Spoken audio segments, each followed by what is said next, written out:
मध्ये आपले सर्वांचे सहर्ष स्वागत।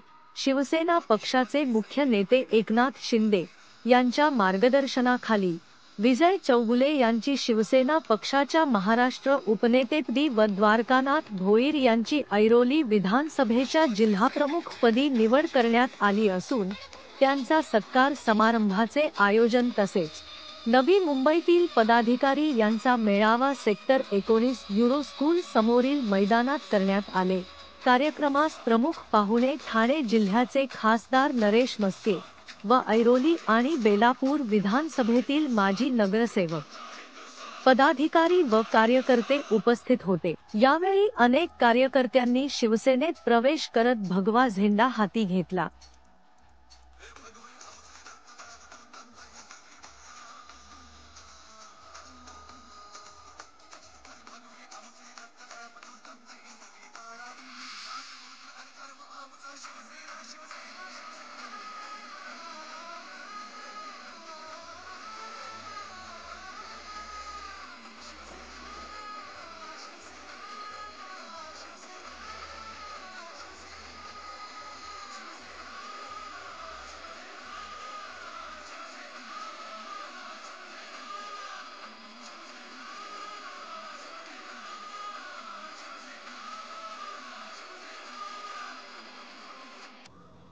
ऐरोली मतदारसंघामध्ये झाली, उद्या बेलापूर मतदारसंघामध्ये असे 15 दिवसांनी तर महिन्यातून एखादी सभा आपण घेत जाऊ आणि आपल्या कार्यकर्त्यांना नवचैतन्य तयार करण्यासाठी आपण सर्वजण कटिबद्ध राहा।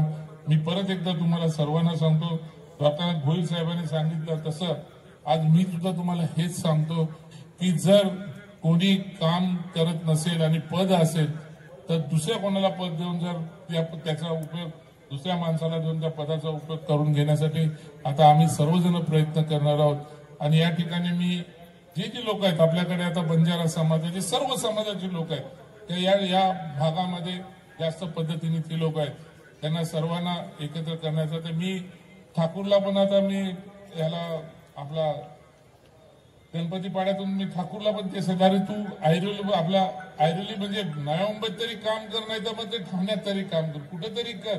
उद्या निवडणुकीला आम्हाला समोर जायचंय, मग त्यावेळेस समोर जात असताना आम्हाला आमची तयारी करायची असे प्रत्येक ठिकाणी मग प्रत्येक ठिकाणी आम्ही आमच्या पद्धतीने अल्टरनेट कोणी कोणाला काय वाटत असेल तर अल्टरनेट माणसं आमच्याकडे तयार आहेत, काम करण्यासाठी सुद्धा तयार आहेत आणि त्या पद्धतीने आम्ही सर्वजण कामाला लागणार आहोत। परत एकदा तुमचं सर्वजण इथं आला, तुमच्या सर्वांचं मी आभार मानतो। आणि आज या ठिकाणी आपण सर्वजण आपले मुख्य नेते आपले एकनाथजी शिंदे साहेब उपमुख्यमंत्री यांचा आदर्श आपण नजरेसमोर ठेवून चला की आज साहेब ज्या पद्धतीने पायाला भिंगरी बांधून फिरत आहेत त्या पद्धतीने आपण सुद्धा जे पदाधिकारी आहेत त्या पदाधिकाऱ्यांनी जे नगरसेवक आहेत त्या नगरसेवकांनी आपला वार्ड आणि बाजूच्या वार्डवरती लक्ष घालून कामाला लागा। जर त्या पद्धतीने जर कोणी काम करत नसेल तर त्यांचा रिपोर्ट वरपर्यंत देण्यासाठी आम्ही मागे पुढे पाहणार नाही। मग उद्याची काय परिस्थिती होईल ह्याचं तुम्ही समजून जा। म्हणून तुम्हाला माझी सर्वांना विनंती आहे की या उद्या 25 तारखेला जर झालं तर मे महिन्यात सुद्धा निवडणुका लागू शकतात, नाही तर नोव्हेंबर महिन्यात सुद्धा निवडणुका लागू शकतात। म्हणून त्याच्या अगोदर आपली सर्व पद्धतीने आपली तयारी ठेवा की जेणेकरून उद्या साहेबांनी नेत्यांनी सांगितले आज मला उपनेता बनवलं, द्वारकानाथ भोईरांना जिल्हा प्रमुख बनवला, तिथे किशोर जिल्हा प्रमुख आहे, ही सर्वजण आम्ही जे पदाधिकारी आहेत जर आम्ही काही कामं नाही केली, आम्ही फक्त साहेबांची पदं घेऊन बसलो तर साहेबांचे 2 वर्ष तर आम्हाला आता ऐकायला लागणारच आहे। पण आम्हाला सुद्धा भविष्य आमचा फ्युचर काय करायचं उद्या ते साहेबांच्या हातामध्ये असणार आहे। तेव्हा ह्या सर्व गोष्टीची आपली जी काय आपण केलेल्या कामाची पूर्णपणे आखणी ही आम्ही जिल्हा प्रमुख असेल, मी असेल, आम्ही सर्वजण शहर प्रमुख असेल त्यांच्या माध्यमातून आमच्या नेत्या खासदारांपर्यंत नंतर मग डॉक्टरांपर्यंत श्रीकांत शिंदेपर्यंत नाही तर आपल्या साहेबांपर्यंत आपल्या नेत्यांपर्यंत पोहोचवण्याचं आम्ही करणार आहोत। म्हणून तुम्हाला सर्वांना सांगतो की आज आपण या ठिकाणी आपणच बसलेलो आहोत। आज ही पहिली सभा झाली आहे आणि याच्यानंतर दर महिन्याला एक सभा आज इकडे झाली तर उद्या त्या भागामध्ये, नाही तर आम्ही तर ठरवायचा विचार केला की आपापल्या मतदारसंघामध्ये ऐरोली विधानसभेची वेगळी सभा, बेलापूर विधानसभाची वेगळी सभा, आज सर्व आपल्याकडे हॉल बिल सर्व आपल्याकडे उपलब्ध आहेत की कुठे आपल्याला यंत्रसामग्री नाही, असं कोणाकडे भीक मागायची आपली की परिस्थिती नाही की बाबा मला हॉल द्या नाही तर आमची व्यवस्था करा. सर्व गोष्टी आपल्याकडे आहेत. तर महिन्यामध्ये ही मीटिंग होईल. यानंतर मला वाटतं येणाऱ्या मार्च महिन्याच्या 12-15 तारखेनंतर आपण बेलापूरची पण एक मीटिंग फक्त बेलापूर विधानसभेची बेलापूरमध्ये लावूया. तिथे ज्या ठिकाणी काय बोलतात गाळलेल्या जागा आहेत त्या ठिकाणी कशा भरायच्या त्या पद्धतीने आम्ही प्रयत्न करत आहोत खासदार साहेबांच्या माध्यमातून. आणि त्या पद्धतीने बेलापूरमध्ये पण आपली ताकदीने आपण त्या ठिकाणी उभा राहूया. परत एकदा तुमचं सर्वांचा आभार मानतो आणि या ठिकाणी थांबतो. जय हिंद, जय महाराष्ट्र. तुमच्या प्रयत्नांमुळे उजळली ही वाट, तुमच्या प्रयत्नांमुळे उजळली ही वाट, तुमच्याशिवाय अपूर्ण होती ही साथ, तुमच्याशिवाय अपूर्ण होती ही साथ. कार्यकर्ते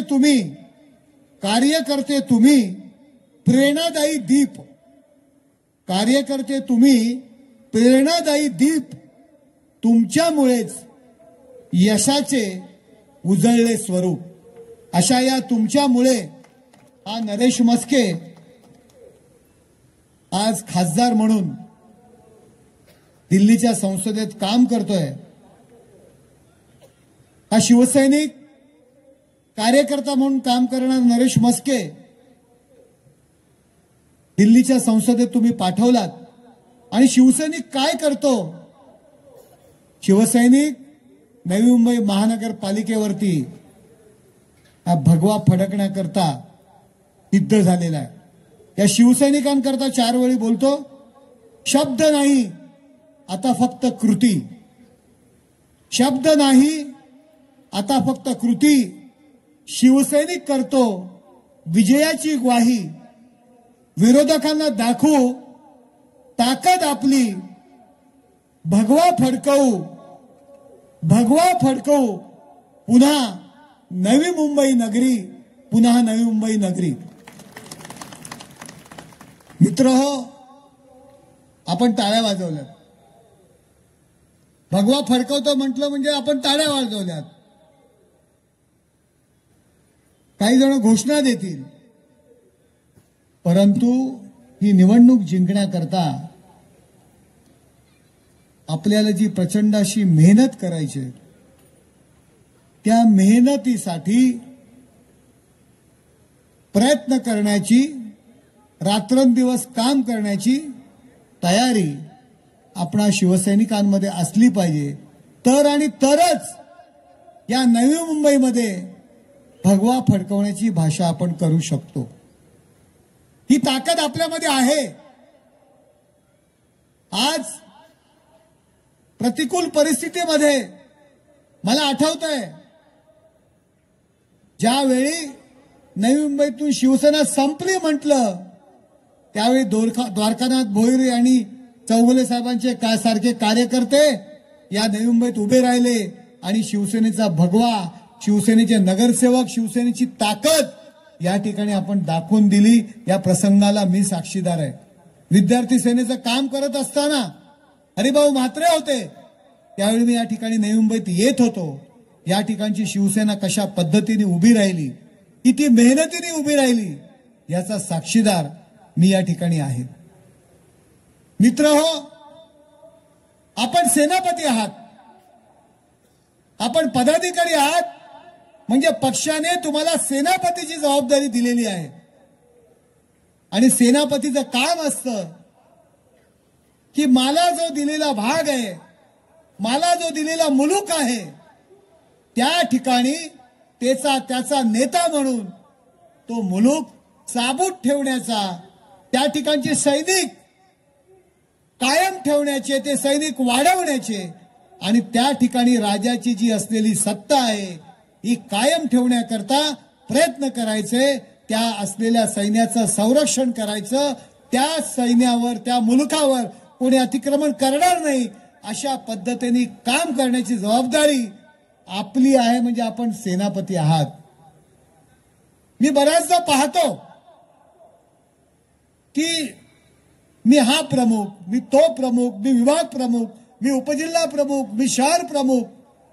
आणि पाठीमागे जर बघितलं तर सैन्यच नसतं. अशा सेनापतीची आपल्याला गरज नाहीये, ज्याच्या मागे सैन्य आहे, जो सैन्य जमा करू शकतो. आपल्याकडे जो मुलूक दिलेला आहे त्याचं जो संरक्षण करू शकतो, तोच खरा सेनापती आणि तोच खरा शिवसेनेचा पदाधिकारी. कारण हा संदेश देऊन हिंदू हृदय सम्राट शिवसेना प्रमुख माननीय बाळासाहेब ठाकरे यांनी या महाराष्ट्रामध्ये शिवसेना घडवली. बरेचसे पदाधिकारी असतात, पदाधिकारी होताना जोश असतो, जोर असतो, आणि पदाधिकारी केल्यानंतर मला हेच नाही, मला तेच नाही, मला हे कामच नाही, मला हे टेंडरच नाही, मी काय करू. मित्रांनो, या सगळ्या गोष्टींची गरज आहे. मला कोण ताकदच देत नाही. हिंदू हृदय सम्राट शिवसेना प्रमुख माननीय बाळासाहेब ठाकरे यांनी शिवसेनेचा जेव्हा जन्म घातला त्यावेळी किती मोजके मावळे होते. ताकद नव्हती, सत्ता नव्हती, महानगरपालिकेची सत्ता नव्हती, नगरसेवक नव्हते, विधानसभा नव्हती आणि खासदारकी नव्हती. तरी सुद्धा त्यावेळच्या जुन्या शिवसैनिकांनी आपल्यासाठी प्रचंडपणे त्रास सहन केला. घरादाराची राख रांगोळी झाली आणि शिवसेना उभी केली. आणि त्यांनी केलेल्या मेहनतीमुळे आपण आज सत्तेची गाजर खातोय, हे प्रत्येकाने आपण लक्षात ठेवलं पाहिजे.